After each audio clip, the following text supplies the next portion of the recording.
হামজালা ভাই, জাতীয় সংসদে যখন যাবেন একটু বললেন হাদি হত্যার বিচারটা যেন হয়। মাননীয় স্পিকার, আপনাকে ধন্যবাদ।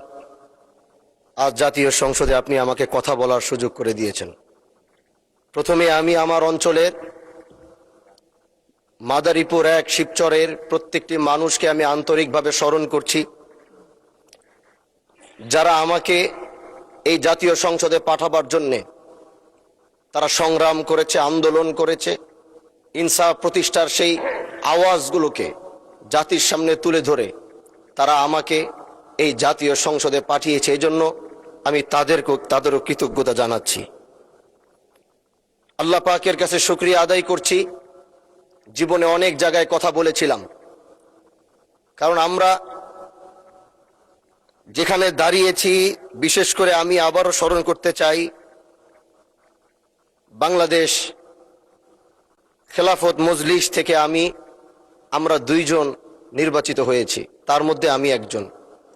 এজন্য এই দলের প্রতিষ্ঠাতা শেখুল হাদিস আল্লামা আজিজুল হক রহমতুল্লাহ আলাইকে আমি এই জাতীয় সংসদ থেকে স্মরণ করছি, এবং এই দলের যিনি এখন বর্তমানে প্রধান, আমাদের দলীয় প্রধান আল্লামা মামুনুল হক দামাত বারাকাতুহুমকে কৃতজ্ঞতা জানাচ্ছি। তিনি আমার উপর আস্থা এবং ভরসা রেখে আমাকে নমিনেশন দিয়েছিলেন। মাননীয় স্পিকার, তার সাথে সাথে আমি স্মরণ করতে চাই, আমি যেই আসন থেকে নির্বাচিত হয়েছি সেই আসন থেকে বাংলার ঐতিহাসিক একজন নক্ষত্রের জন্ম হয়েছিল, যার জন্ম না হলে 1947 সাল হতো কিনা তাদের আন্দোলন না থাকলে জানি না।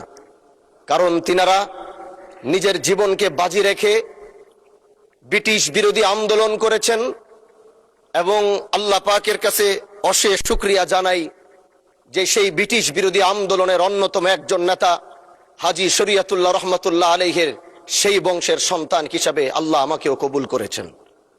মাননীয় স্পিকার, হাজী শরীয়তুল্লাহর কথা যদি বলতে হয়, তিনি যেভাবে এই দেশকে অন্যায় অবিচার মুক্ত করার জন্য, এদেশের মানুষ ছিল নির্যাতিত, এদেশের কৃষকরা ছিল নির্যাতিত, এদেশের মুসলমানরা ছিল নির্যাতিত।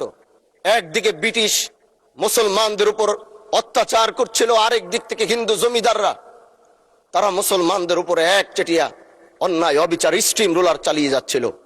তখনই এই বাংলার বুকে হাজী শরীয়তুল্লাহর আগমন হয়, এবং তিনি ইনসাফ প্রতিষ্ঠার যে সংগ্রাম শুরু করেছিলেন, সেই সংগ্রামের মধ্য দিয়ে আসে 1947 সাল, এবং সেই 1947 সাল পাওয়ার কারণেই আমরা 1971 সাল পেয়েছি। হাজী শরীয়তুল্লাহরা যদি 1947 না এনে দিত, তাহলে আমরা 1971 সাল পেতাম না। মাননীয় স্পিকার, আজ দাঁড়িয়েছি শুধু শিবচরের কথা বলার জন্য নয়। আমরা একটি বিশাল কমিউনিটি থেকে বিলং করি। আমরা দেশ ও জাতির কণ্ঠ হয়ে কথা বলার জন্য জাতীয় সংসদে এসে দাঁড়িয়েছি। আমাদের সংসদ ওই পাশে যারা রয়েছেন তারা শুধু মনে করেন যে আমরা শুধু তাদের বিরোধিতার জন্য দাঁড়িয়েছি। বিরোধী দল মানে শুধু বিরোধিতা করা নয়, সরকারি দল যদি ভালো কাজ করবে, বিরোধী দলের মঞ্চে দাঁড়িয়েও তাদের প্রশংসা করতে আমরা বিন্দু পরিমাণ দ্বিধা করব না। এবং আমরা সরকারি দলের যারা রয়েছেন তাদেরকে ধন্যবাদ জানাবো, কারণ আজ আপনি যেখানে বসেছেন আপনার মাথার উপরে লা ইলাহা ইল্লাল্লাহু মুহাম্মাদুর রাসূলুল্লাহ, অবশ্যই এটা তাদের অবদান, এটা অস্বীকার করার কোনো সুযোগ নাই। আপনার মাথার উপরে যদি আবার তাকাই, তাহলে দেখি ওখানে লেখা বিসমিল্লাহির রহমানির রহিম। এই লেখা দেখলে আমাদের ভালো লাগে, এগুলো আমরা ফেরত পেয়েছি। সরকারি দলের প্রশংসা যদি করতে হয় তাহলে আমরা এইভাবে করব।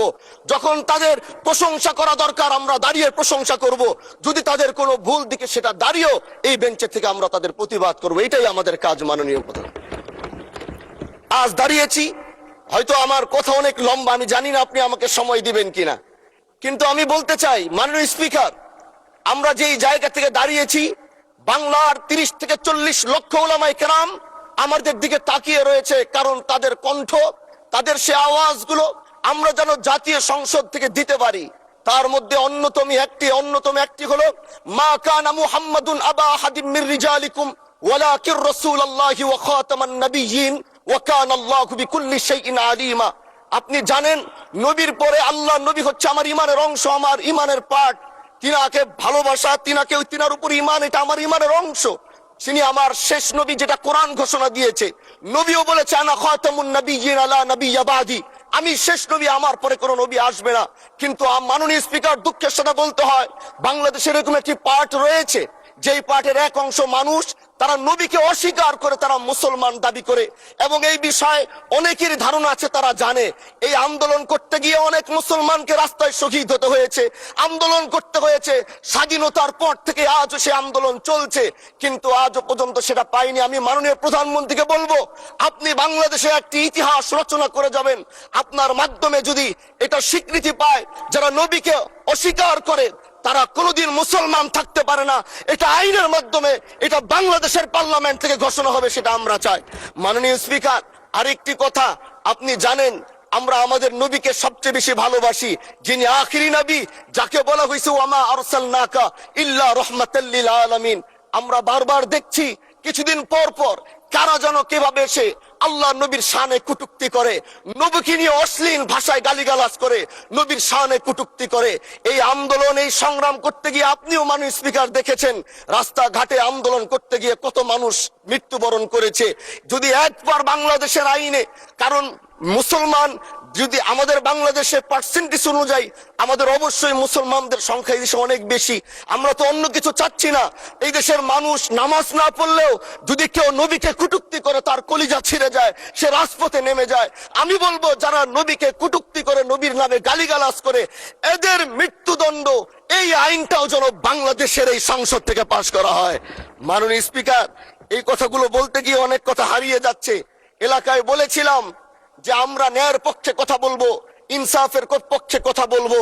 তখন অনেকে হাত ধরে বলেছিল, হানজালা ভাই, জাতীয় সংসদে যখন যাবেন একটু বললেন হাদি হত্যার বিচারটা যেন হয়। জি, 2 মিনিট বাড়ানো হলো, আরো বলেন। আজকে যে সন্তানটা ন্যায়ের পক্ষে কথা বলেছিল, ইনসাফের আওয়াজ দিয়েছিল, আমাদের মতোই যুবক, মাননীয় স্পিকার, তিনি এই যে স্বপ্ন বুনেছিল এক সুন্দর বাংলাদেশ করবার, রাস্তার ভিতরে সেই স্বপ্ন থামিয়ে দেওয়া হয়েছে। এই বিচার যদি না হয়, তাহলে আমাদের মতো আন্দোলনের নিরাপত্তাও রাস্তায় কেউ দিতে পারবে না, মাননীয় স্পিকার। এজন্য আপনার মাধ্যমে আমি বলতে চাই, হাদি হত্যার বিচার যেন সুনিশ্চিত করা হয় মাননীয় স্বরাষ্ট্রমন্ত্রীর মাধ্যমে। মাননীয় স্পিকার, আর একটি কথা, আমি আর বেশি লম্বা দীর্ঘ আলোচনা করব না। আমার এলাকায় মাদক নিয়ে বড় মুশকিলে আছি, প্রশাসনের সেই সহযোগিতা আমি পাচ্ছি না। একদিক থেকে আমি নিজে মাদক বিরোধী সংগ্রামে নিজে রাস্তায় নেমে মাদকের বিরুদ্ধে আমি নিজে অভিযান চালিয়েছি।